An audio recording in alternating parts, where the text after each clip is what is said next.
Salut les pirates, j'espère que vous allez bien parce que moi ça va bien. Demain c'est jour de live, hein, on va parler de secrets de pirates.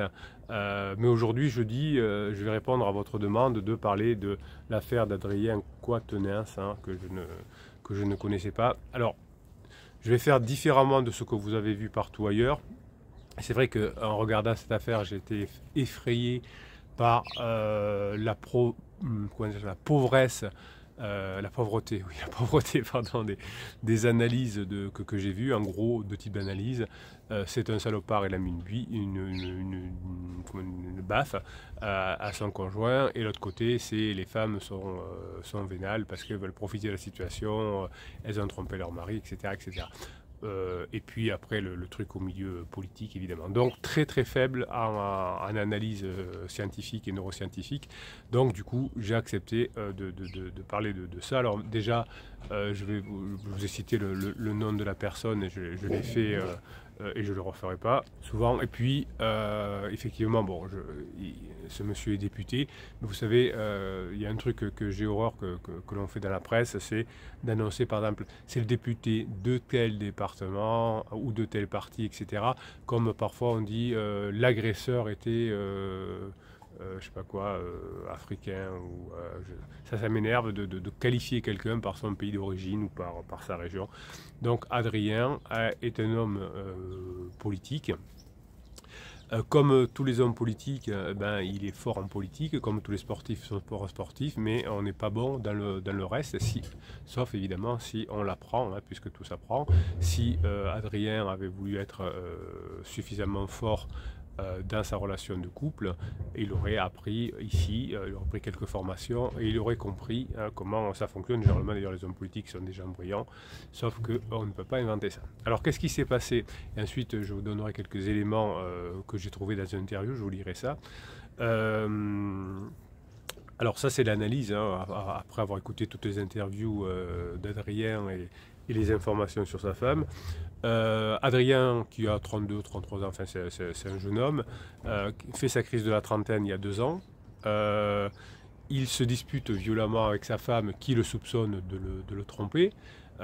Donc futilité comme dit, Adrien, c'est-à-dire qu'il n'avoue pas être infidèle, mais il se dispute par rapport au téléphone, sa femme lui arrache le téléphone, et ce que je vous déconseille de faire, et que si j'en ai quelqu'un au pouvoir, je vous demande de ne pas le faire, il colle dans l'énervement une baffe à sa femme, c'est nul, hein, voilà, faut pas le faire.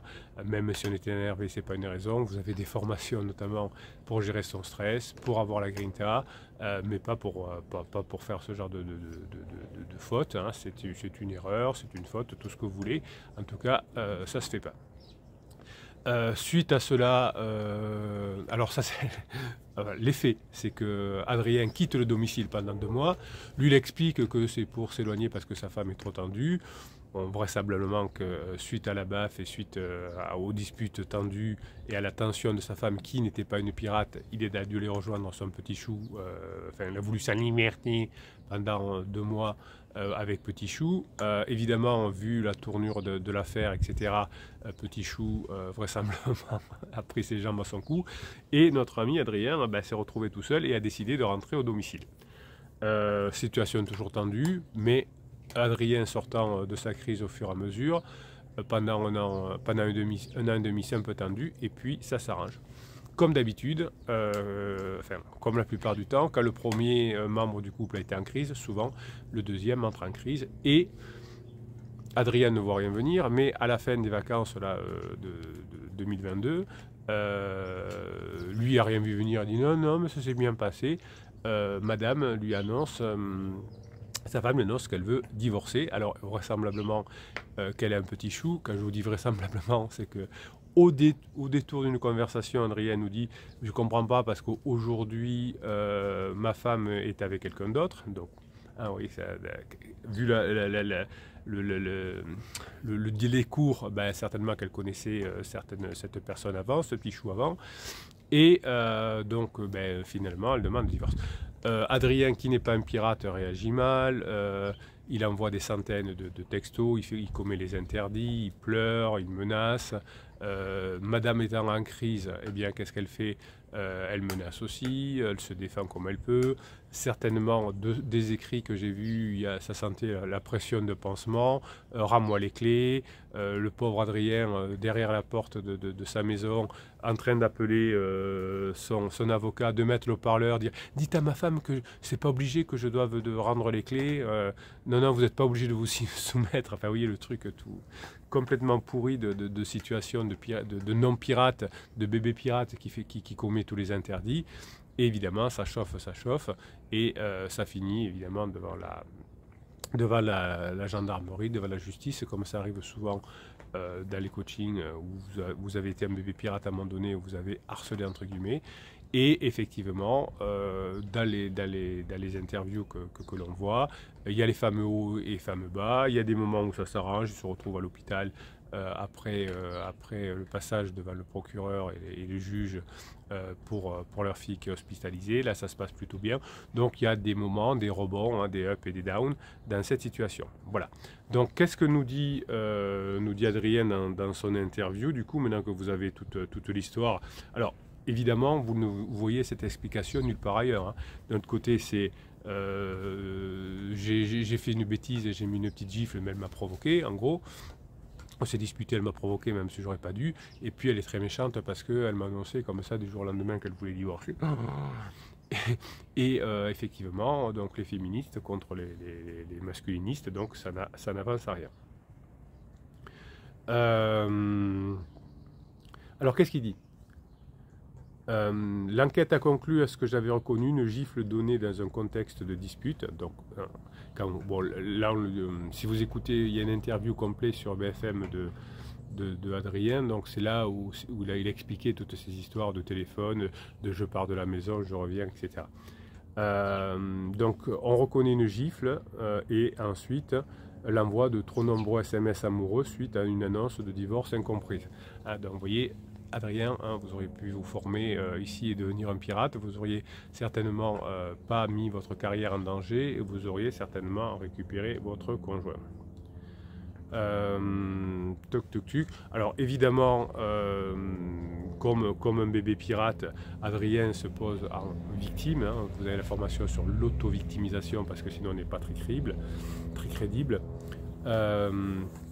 Lorsqu'elle m'a annoncé son intention de divorcer au retour de nos vacances d'été et que je cherchais la véritable raison, là c'est là où il a été un peu lourd en envoyant des centaines de messages, elle m'a ouvertement menacé de détruire mon engagement politique. Alors ça, il le dit souvent.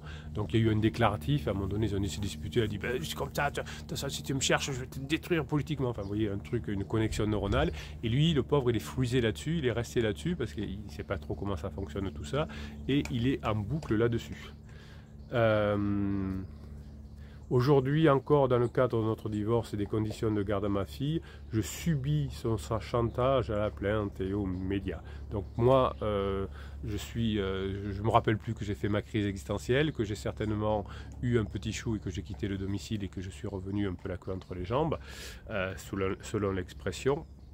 Et du coup, on devient une victime parce qu'on oublie toute la première partie et on ne voit pas que son conjoint est en crise, qu'il a un pansement certainement qui ira pas loin et qui lui fait faire toutes ces bêtises.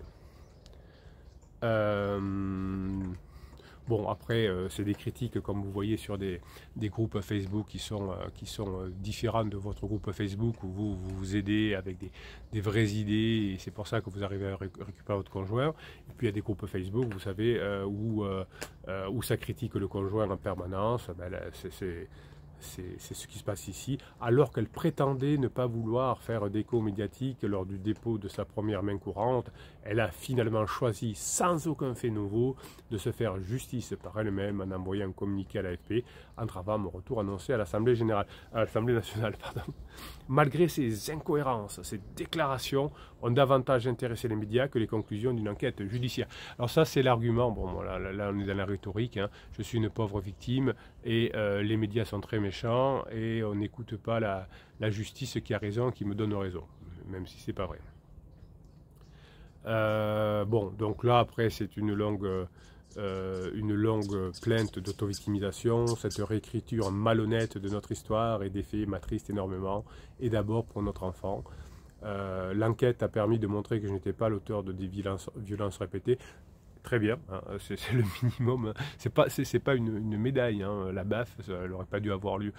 Alors, on est ici effectivement plutôt cool, mais ce genre de choses, non. Hein. Autant la violence psychologique des femmes, non. Autant la violence physique des hommes, non. Autant la violence physique des femmes, non. Autant la violence psychologique des hommes, non. Hein. Dès qu'il y a violence et manipulation, non. Si on vous demande de faire un silence radio, c'est un mensonge, c'est une manipulation, c'est une violence, donc non aussi. Hein, bon, vous avez compris. La vérité, c'est que pendant l'enquête, il m'a été proposé de porter plainte contre mon épouse. Oui, alors ça, c'est tout le temps le cas. Je l'ai tout le temps en coaching.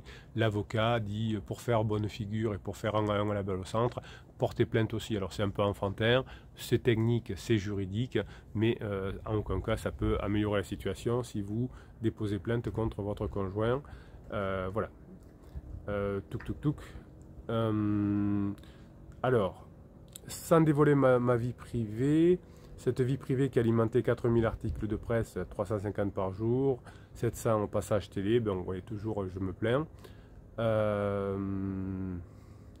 Au moment du confinement, alors il explique, alors là vous allez voir que c'est édulcoré par rapport à ce que je vous ai dit, mais vous allez comprendre, au moment du confinement, en 2020, j'ai quitté le domicile conjugal. Pendant 2 mois, j'y suis revenu.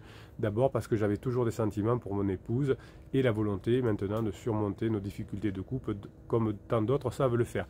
Donc vous voyez que l'explication, donc le petit chou, il est parti, il a mis la baffe, sa femme a regardé dans son téléphone et a découvert des choses, etc. C'est balayé en disant « j'ai quitté le domicile conjugal pendant 2 mois et je suis revenu parce que j'aime ma femme ». Vous voyez, hein, la relation partiale chaque fois, comme vous me l'expliquez d'ailleurs dans les coachings, chaque fois c'est très partial, mais je vous tire les oreilles parce que je ne parle que de vous et pas de la personne. Vous voyez que même quand on est député, on fait les mêmes erreurs. Donc il est parti, ce qu'il n'aurait pas dû faire, un interdit. Il a mis une gifle à une femme, c'est un interdit. Il quitte le domicile, c'est un interdit. Il revient, c'est un interdit. Il ne se forme pas, il refonctionne comme avant, c'est un interdit. Et ils se remettent ensemble, mais madame, voyant que monsieur n'a pas du tout changé, puisqu'il n'a pas fait une formation, puisqu'il n'a pas bossé une seconde sur lui, eh bien, va rentrer en crise à son tour et trouver le petit chou, certainement. Donc ensuite, alors il va plus loin, elle m'imposait, donc après la séparation, comme il envoyait beaucoup de textos qu'il était un peu lourd, elle m'imposait des conditions détestables pour voir ma fille en m'obligeant de le faire sur le parking de notre résidence. Donc ça, vous le refusez, hein, ça vous avez compris, c'est souvent dans le coaching, je le vois. Vous prenez des mauvaises habitudes au départ et vous échangez vos enfants comme un paquet de linge sale sur un parking. Donc ça, c'est non depuis le début. Hein. Bon, là, Adrien ne savait pas, c'est un bébé pirate aussi, il a accepté au départ. J'ai tout fait pour tenter de sauver notre couple. Alors souvent, c'est quand on est bébé pirate, on a l'impression qu'on a tout fait, qu'on a pleuré, qu'on s'est mis à genoux, qu'on était prêt à faire des concessions, qu'on était prêt à payer des choses, qu'on était prêt à faire des gros cadeaux. Et tout ça, ça veut dire j'ai tout essayé. Non, tout essayer, ça veut dire je commence à changer, je commence à apprendre comment fonctionne un couple, je commence à mettre en application mon changement et je commence à refaire passer du temps à mon conjoint. C'est juste ça qu'il faut faire. Ce n'est pas tous les interdits qu'a fait Adrien avec les SMS magiques qu'il a envoyés, etc. J'ai accepté des choses inacceptables. Oui, comment dirais-je, accepter que votre cerveau fasse ce qu'il veut, qu'il mette des baffes, qu'il envoie des SMS, etc.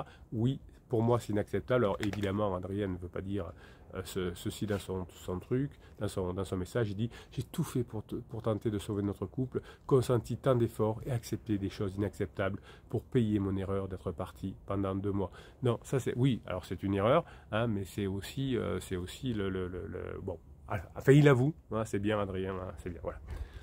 Je devais sonner chaque fois pour accéder à mon domicile et je devais me rendre seul avec ma fille aux événements familiaux, en père célibataire. Oui, hein, comme tout le monde, Adrien, hein, ça se passe comme ça quand la situation est un peu tendue pendant une crise existentielle, l'autre ne veut plus venir chez vous hein, parce qu'il ne sait pas ce que vous racontez aux parents, à la famille, etc. Et il ne souhaite pas être mêlé à tout ça. Et il y a aussi une honte puisque votre épouse ayant déjà, il y a eu un amant certainement et continuant à avoir ce pansement-là, c'est compliqué d'aller chez la belle famille. Alors il dit ce geste ne me ressemble pas, ça c'est la gifle, je l'ai beaucoup reconnu. Je l'ai reconnu même devant nos proches, donc ça a évité aussi, Adrien, hein, de vous étaler devant vos proches, ils ne sont pas là pour ça. Buvez un coup avec vos proches, rigolez, mais n'allez pas leur raconter vos histoires de baffe dans le couple. Je regrette encore aujourd'hui, j'espère bien. C'est également à cette époque que face à la rupture de la communication entre nous, j'ai entrepris de commencer une thérapie. Donc là, grave erreur aussi, hein, évidemment, puisque apparemment après le départ et le retour, la thérapie n'a pas mené à grand chose, puisque apparemment il n'a pas changé. Et madame a souhaité se séparer. En tout cas, quand on sent effectivement le peu d'effet de la thérapie, puisqu'il a continué à envoyer des messages amoureux, à harceler, à se disputer, etc. Voilà, donc ce n'est pas... la vie de couple avait repris son cours, nous avions des projets, nous semblions heureux. Ben non, vous avez compris que vous n'aviez pas compris. Ben, vous avez fait une thérapie, c'était bien hein, de faire une thérapie sur vous, sur votre enfance, etc. Mais ce n'était pas le moment, vous auriez mieux fait de faire une formation ou un coaching sur comment fonctionne le couple quand on est en crise, nous. Et là, on vous aurait dit évidemment, les pirates vous auraient dit, et le capitaine aussi, attention, votre femme va tomber en crise, qu'est-ce que vous faites pour montrer que vous avez changé, etc. Et non pas, je ne sais pas ce qui a été fait en thérapie. Donc c'est d'abord l'histoire d'un couple qui ne parvient plus à se comprendre, je suis d'accord. Une histoire qui finit dans le déchirement. C'est une histoire tout à fait traditionnelle et qui aurait pu très bien continuer évidemment. C'est une réalité douloureuse que vivent tant de Français. Je suis d'accord avec Adrien et c'est pour ça que je me bats chaque jour, que je ne prends pas de vacances, que je vous fais des vidéos tous les jours, des lives toutes les semaines, que vous avez un groupe Telegram, le centre névralgique, où vous pouvez aller chercher des infos que je vous mets de façon exclusive sur Telegram tous les jours, les formations toutes les semaines, les shorts tous les jours, etc. Adrien a raison, hein, c'est une chose tout à fait banale que vivent les Français, et pas que les Français d'ailleurs, et il y a des solutions. Voilà. Donc Adrien ne les a pas connus à son époque, il a été mal aiguillé sur le psy de quartier, et évidemment ça n'a pas pu fonctionner. Il a commis beaucoup d'erreurs pendant sa crise, il a commis beaucoup d'erreurs pendant la crise de son conjoint, et on en est arrivé là. Vous voyez que cette histoire ressemble à la vôtre. Vous avez certainement été moins mal conseillé et puis j'espère que vous n'avez pas fait de violence physique, mais bah, il y a des bébés pirates qui nous ont rencontrés un peu tard et qui se sont retrouvés aussi devant la justice, etc. Et je pense beaucoup à eux, hein, c'est dommage qu'on ne se soit pas rencontrés avant. Alors beaucoup récupèrent leur conjoint quand même après être allés devant la justice, mais c'est des moments très difficiles que vous vivez. Voilà. Donc cette semaine, hein, vous allez partager les secrets de pirates, hein, c'est le but de la formation de la semaine, vous l'avez en descriptif de cette vidéo, dans le catalogue des 120 formations. Quels sont les secrets des pirates qui ont réussi à récupérer leur conjoint? Peut-être qu'Adrien pourrait prendre cette formation secret des pirates et que ça pourrait l'aider à moins souffrir, à faire moins de bêtises et à moins s'auto-victimiser. En tout cas, on pense beaucoup à Adrien, on pense beaucoup à sa fille, on pense beaucoup à sa femme parce que c'est des situations qui sont très compliquées. Hein. Moi, j'en vis tous les jours, donc je sais les gérer. Mais quand on vit cette situation pour la première fois, comme Adrien, sa femme et sa fille, eh bien, ça fait des dégâts où tout le monde souffre. Hein. La justice s'en mêle, les médias s'en mêlent, c'est très compliqué. Donc j'ai beaucoup de pensées, de compassion pour ce couple et j'espère que l'un des deux peut-être pourra nous contacter, pourra vous contacter et faire machine arrière et peut-être qu'il n'est pas trop tard. Merci mes pirates adorés, je vous kiffe. Voilà les vraies explications certainement assez traditionnelles de cette situation. Dommage que les médias n'aient pas les bonnes lunettes pour interpréter la situation. Ça pourrait à travers comme on fait aujourd'hui l'expérience d'Adrien, ça aurait pu aider beaucoup de personnes. Là on est resté sur du truc, les hommes sont méchants, les femmes sont méchantes et effectivement ça n'a pas amené grand chose. Passez la journée que vous méritez, mes pirates adorés, je vous kiffe.